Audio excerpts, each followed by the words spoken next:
Falando, y es médico, una persona pregunta, ¿qué planes tiene sobre la sanidad asturiana, cómo quiera mejorarla y mantenerla? Bueno, yo quiero en primer lugar que la sanidad asturiana se consolide como una buena sanidad pública. Yo he estado, como he dicho antes, como dije, en Madrid y sé lo que es la sanidad asturiana.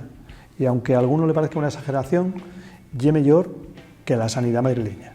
No tengo ninguna duda, porque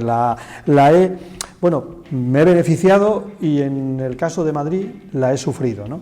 Por tanto, consolidar la sanidad pública asturiana es una prioridad, pero también cambiar la dirección de la sanidad pública. Yo creo que hemos vivido en este último periodo una dirección política que se ha peleado con todo el mundo, ¿no? Con los residentes, con los médicos, con el personal. Yo creo que hay que recuperar el liderazgo de la sanidad asturiana.